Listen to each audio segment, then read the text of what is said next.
BNP আমরা বলি, সেই বিএনপির কেন্দ্রীয় অফিস সেটা সরকার বেদখল করে নিয়েছিল এবং আজকে আমরা আপনাদের সামনে আবার উপস্থিত হয়েছি জনগণের কথা বলার জন্য। আমরা রাজনীতি করি জনগণের জন্য, আমরা রাজনীতি করি জনগণকে নিয়ে এবং আমরা রাজনীতি করি জনগণের মঙ্গলের জন্য। এবং সেই আদর্শে আমরা আজকে আবার আপনাদের সামনে উপস্থিত হয়েছি। যে বিশেষ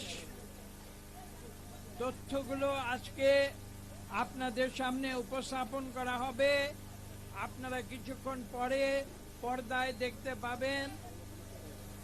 এখানে আমাদের পেছনে বিশাল একটি পর্দা রয়েছে, ইলেকট্রনিক পর্দা।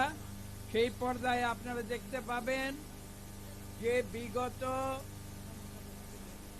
7ই জানুয়ারি যে ভুয়া এবং প্রহসনের নির্বাচন সরকার করেছে, সেই ভুয়া এবং প্রহসনের নির্বাচনের যে সত্যি, সেই সত্যি ঘটনাগুলো আমরা ইলেকট্রনিক প্রেজেন্টেশনের মাধ্যমে আপনাদের সামনে উপস্থাপন করব। আমরা বরাবর একটি কথা বলে এসেছি, সেটা হচ্ছে এই যে বাংলাদেশে গণতন্ত্র আজকে মৃত। যে গণতন্ত্রের জন্য বাংলাদেশ স্বাধীন হয়েছিল, যে গণতন্ত্রের প্রতিষ্ঠা আমরা বলেছিলাম পাকিস্তানের অবকাঠামোর ভেতরে সম্ভব নয় এবং সেজন্য একটি স্বাধীন দেশ লাগবে, যেই দেশের নাম হবে বাংলাদেশ। লক্ষ লক্ষ মানুষ সেই মুক্তিযুদ্ধে তাদের বুকের রক্ত ঢেলে দিয়ে এই বাংলাদেশ সৃষ্টি করেছিল। আজকে এই আওয়ামী লীগ সরকারকে আমরা প্রশ্ন করতে চাই, তারা নিজেদের নাকি মুক্তিযুদ্ধের পক্ষের শক্তি বলে দাবি করে। যদি সেটা সত্য হতো তাহলে কেন তারা আজকে বাংলাদেশে গণতন্ত্রকে হত্যা করেছে? আজকে এই প্রশ্ন শুধু আমাদের প্রশ্ন নয়, বিএনপির প্রশ্ন নয়, এই প্রশ্ন আজকে বাংলাদেশের কোটি কোটি মানুষ করেছে। 7ই নভেম্বর এই সরকারকে প্রত্যাখ্যান করে বর্জন করে তারা প্রশ্ন করেছে। 7ই জানুয়ারি তারা এই প্রশ্ন করেছে, এই সরকারকে প্রত্যাখ্যান করে বর্জন করে। তারা শুধু ভোট বর্জন করে নাই, এই আওয়ামী বাকশালী সরকারকে বর্জন করেছে। এবং পাশাপাশি আপনারা আজকে এই কক্ষে যারা আছেন, আপনারা মিডিয়া, আপনারা সমাজের চোখ। আপনাদের চোখের মাধ্যমে সমস্ত সমাজ এই দেশে কি হচ্ছে না হচ্ছে সেগুলো দেখতে পায়। ঠিক একইভাবে বিগত 3 দিনে আন্তর্জাতিক যে মিডিয়া রয়েছে, সেই প্রত্যেকটি আন্তর্জাতিক মিডিয়াতে একটি মাত্র কথা বলা হয়েছে। সে কথাটি কি? যে এটা একটা ভুয়া, একটা প্রহসনের নির্বাচন হয়েছে বাংলাদেশে 7ই জানুয়ারি। এই কথাটি প্রতিটি মিডিয়ায়, আন্তর্জাতিক মিডিয়ায় এই একটি কথাই বলা হয়েছে, কোনো মিডিয়াতে এর কোনো ব্যত্যয় হয় নাই। পাশাপাশি মিডিয়ার পাশাপাশি সারা বিশ্বের যে গণতান্ত্রিক রাষ্ট্রগুলো রয়েছে, যারা গণতন্ত্রে বিশ্বাস করে, আমেরিকার যুক্তরাষ্ট্র বলেন, ইউনাইটেড কিংডম বলেন, অস্ট্রেলিয়া বলেন, কানাডা বলেন, ইউরোপিয়ান ইউনিয়ন বলেন, অথবা জাতিসংঘের কথাই বলেন, যে জাতিসংঘ বিশ্বের 200টি দেশের সমন্বয়ে গঠিত, তাদের প্রত্যেকটি স্টেটমেন্ট আপনারা পাঠ করুন। সেখানে কি বলেছে? যেমন আমি একটি উদাহরণ দিচ্ছি, যুক্তরাষ্ট্র, আমেরিকার যুক্তরাষ্ট্র কি বলেছে? তারা বলেছে যে this election has not been free and fair. এই কথাটি কি আমরা বিগত 15 মাস যাবৎ বলে আসি নাই? আমরা কি বলিনি যে আওয়ামী লীগ যতক্ষণ ক্ষমতায় আছে তাদের অধীনে কোনো নির্বাচন কমিশন সুষ্ঠু নিরপেক্ষ নির্বাচন করতে পারবে না। আজকে কি বিশ্ববাসীর কথায় এটা প্রমাণিত হয়নি যে আমরা যে আশঙ্কা আমরা প্রকাশ করেছি সেটা আজকে সত্যে পরিণত হয়েছে। কাজেই আজকে এটা স্পষ্ট হয়ে গেছে যে এভাবে একটি ভুয়া সাজানো নাটক করে নির্বাচনের একটি আবহ সৃষ্টি করে দেশে বিদেশে ভাওতা দিয়ে কোনো গণতন্ত্র হতে পারে না। এটা আজকে প্রতিষ্ঠিত হয়ে গেছে। এবং আমরা যে ঘটনাগুলো ঘটেছে, যে ঘটনার মাধ্যমে এই নির্বাচন ভুয়া এবং প্রহসনের নির্বাচনে পরিণত হচ্ছে, সেগুলো আজকে আমরা আপনাদের দেখাবো। আমাদের কাছে একটি বই রয়েছে, আপনারা দেখতে পারেন। আমরা এখানে মাত্র 250টি ঘটনা, যে প্রত্যেকটি ঘটনা অন ডকুমেন্ট প্রমাণ সহ, যেগুলো হয় ভিডিও ক্লিপ অথবা ইন্টারভিউ অথবা বক্তব্য, তার প্রত্যেকটি ঘটনা এখানে আছে। 250টি যথেষ্ট নয়, আরো 250টি ঘটনা আমরা ইতিমধ্যে আমরা কম্পাইল করেছি এবং এই ধরনের আরেকটি ভলিউম আমরা 2-1 দিনের মধ্যে আপনাদের কাছে উপস্থাপিত করতে পারব। এবং শুধু 250 প্লাস 250 মানে 500 নয়, আপনারা সারা বাংলাদেশের যে নির্বাচনী সহিংসতা সহ, দুর্নীতি সহ, ভোট জালিয়াতি সহ, ভুয়া ভোট সহ যত রকমের অপকর্ম হয়েছে সব কিছু আজকে ডকুমেন্টেড হয়ে গেছে।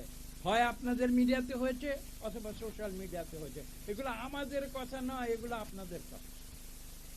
কাজে আজকে আমাদের মূল উদ্দেশ্য সেটা হচ্ছে এই যে দেশের মানুষের কাছে এবং বিশ্ববাসীর কাছে আজকে এটা প্রমাণিত যে সরকার গণতন্ত্রে বিশ্বাস করে না।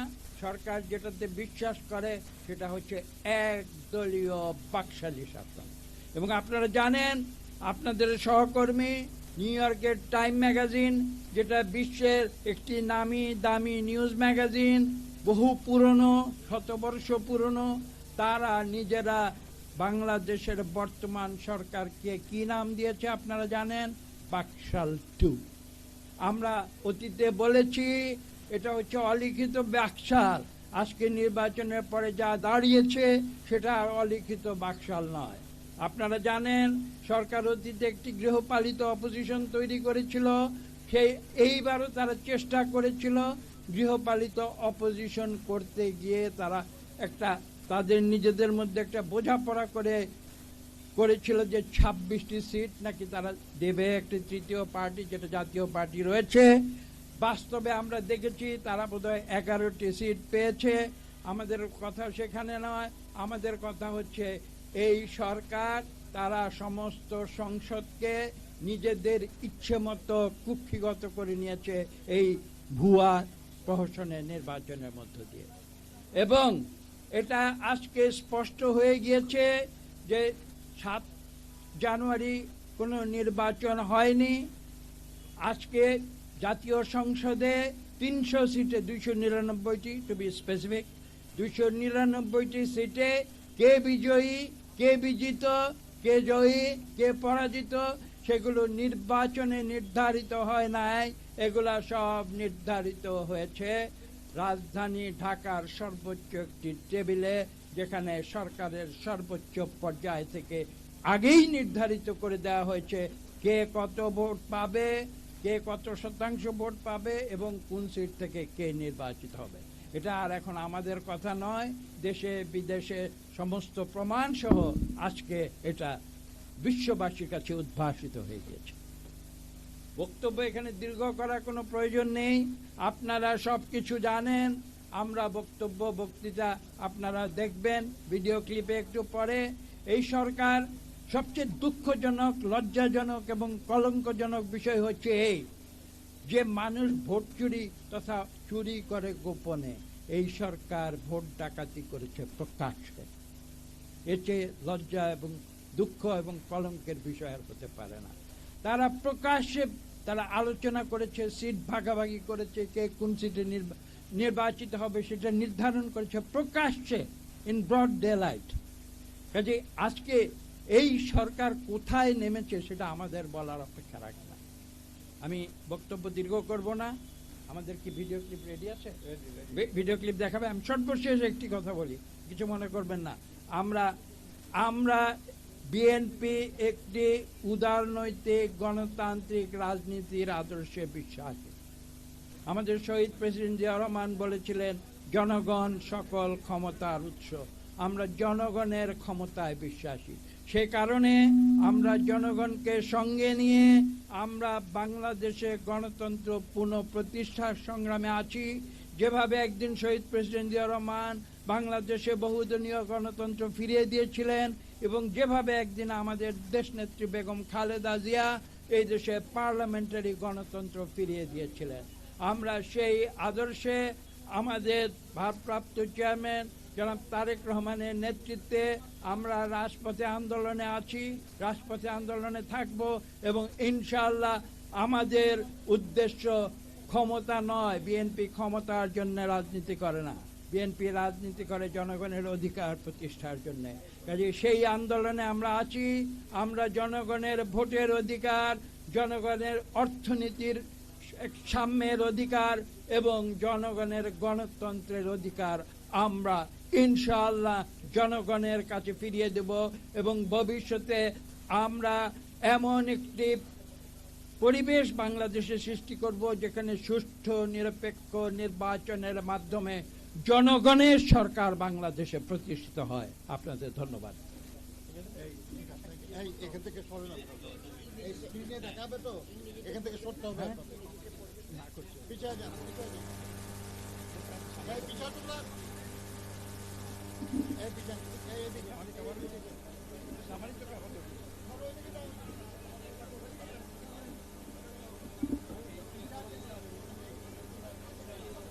তোমরা আমরা ওইদিকে চলে যাই। আমরা এখানে টাকা দরকার নাই। আমি বিরু দেখাবো।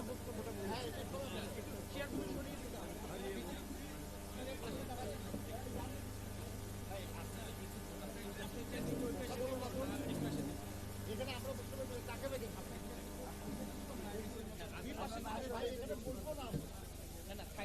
আমাদের দেখার কোনো দরকার নেই, তাও নাই।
আর আমার পাওয়ার চাই, কোথায় লাভজনক হবে কোথায় লাভজনক হবে না আমাদের থেকে ওই কিতাব পড়া দুইজন বা বাইরের থেকে একজন এসে তারা জানবে না।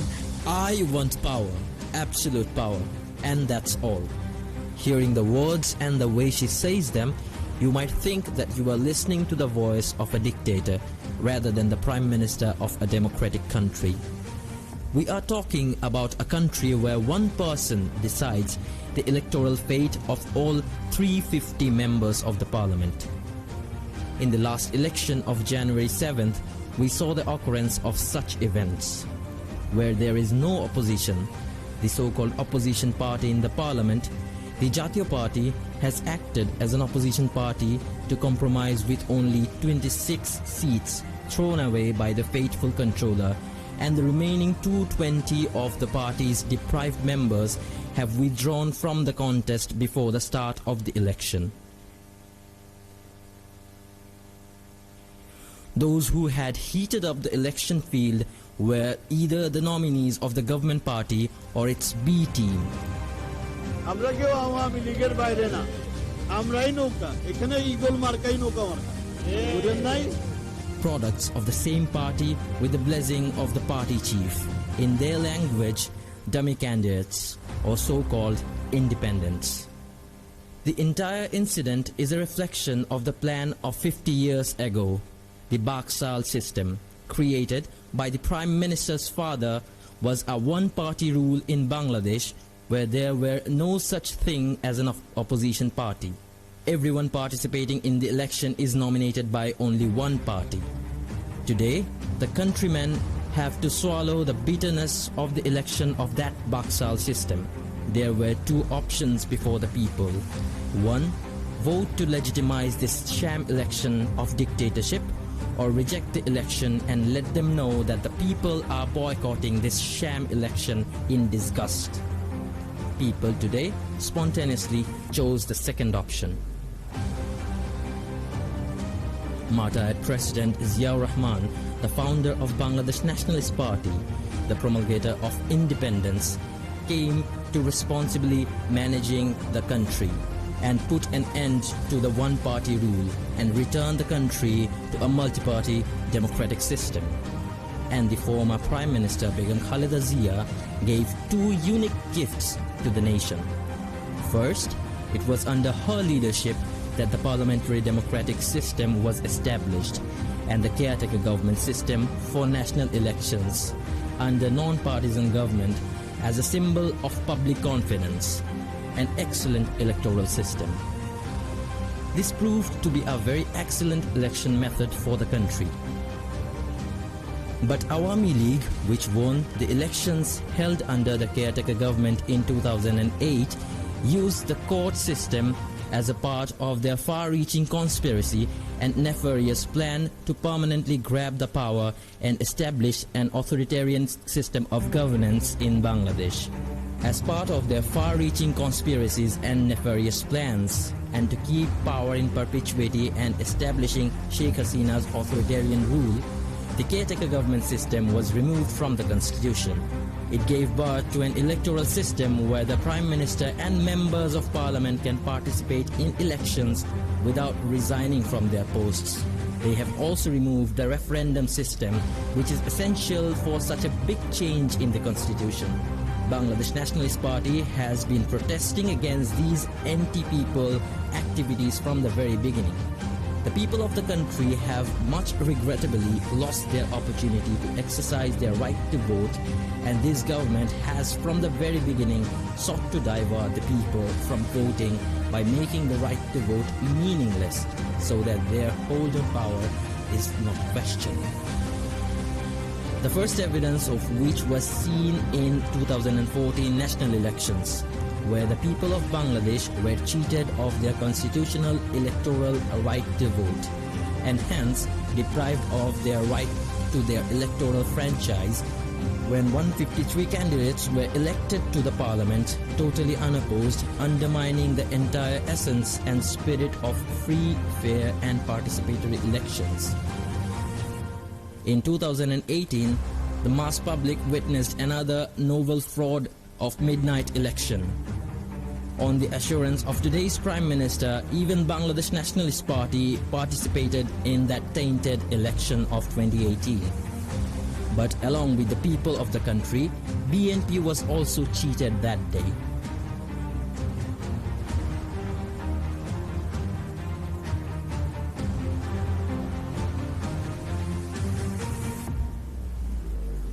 government steeped in corruption, who are running a festivity of corruption in every sphere, risk-filled reserves, mega corruption of mega projects, ruined banking sectors, along with laundering of nearly 1 lakh crores of taka every year.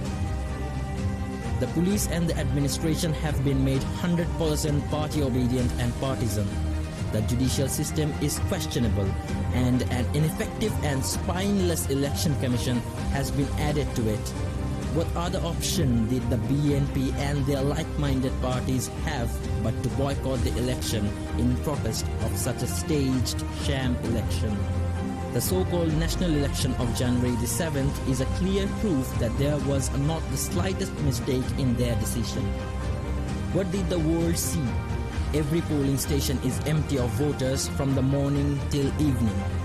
Whether in the city or in the villages, the election officials are out to work, children voting to show increased voter percentage and notorious creatures in front of the fields, free movement of animals in front of the fields near the polling stations. But what followed was not only tragic but scandalous for any country and nation in this modern world. Freestyle filling of ballot boxes with government party symbols in front of the election officials.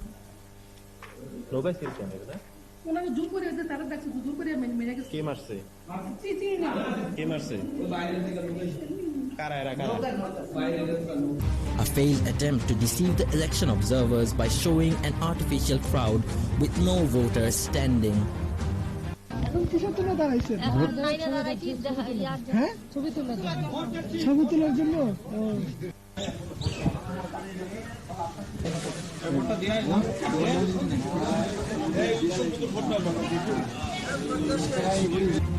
But the most shameful thing was that involvement of young children in this fraudulent activity. বয়স কত? বয়স 18। 18 বয়স 18 প্রমাণ আছে? কি voter? হ্যাঁ? কার vote দিতে আসছো? Even the Prime Minister's center itself was not free from the episode of election fraud.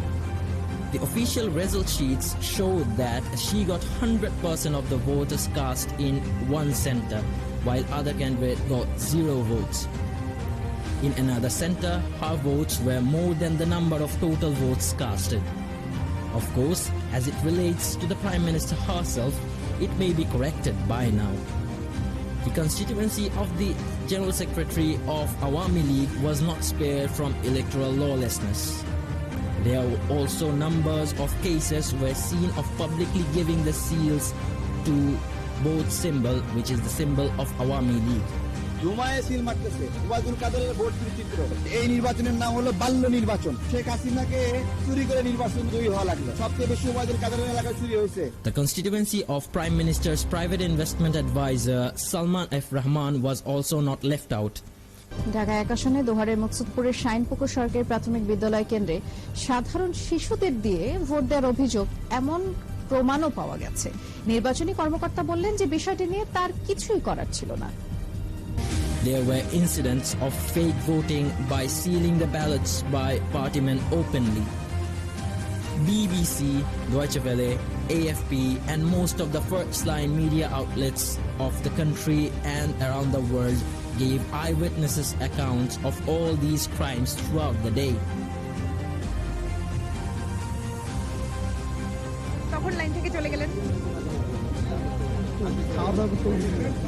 All day, almost every polling station across the country was found empty.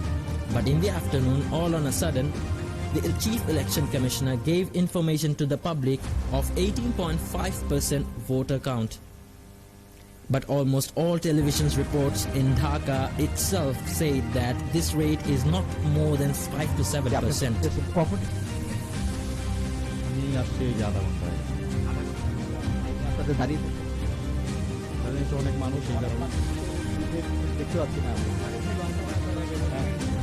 At the end of the day, the Chief Election Commissioner suddenly choked and found hesitant, said that being prompted that the polling rate was close to 40%, national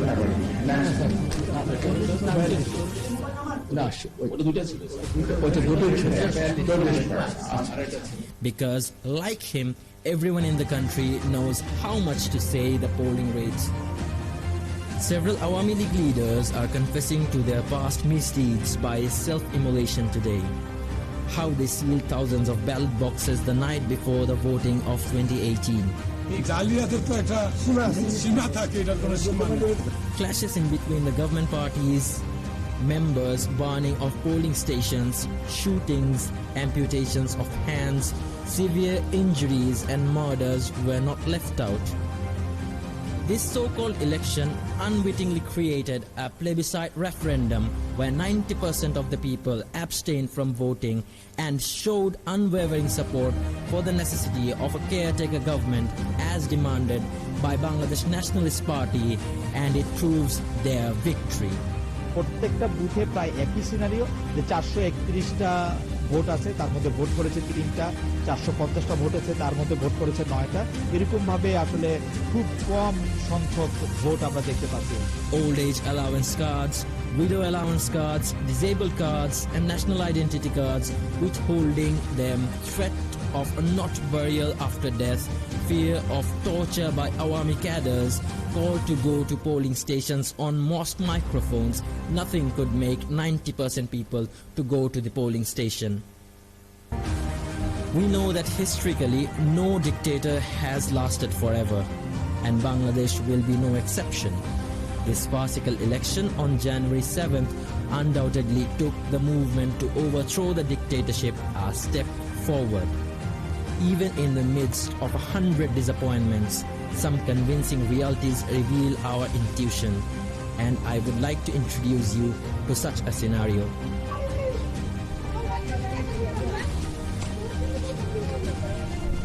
The widowed mother wants to go to the polls to save her widow's allowance card, but the teenager doesn't want to let her mother participate in the farcical election. The juvenile's persuasive resistance.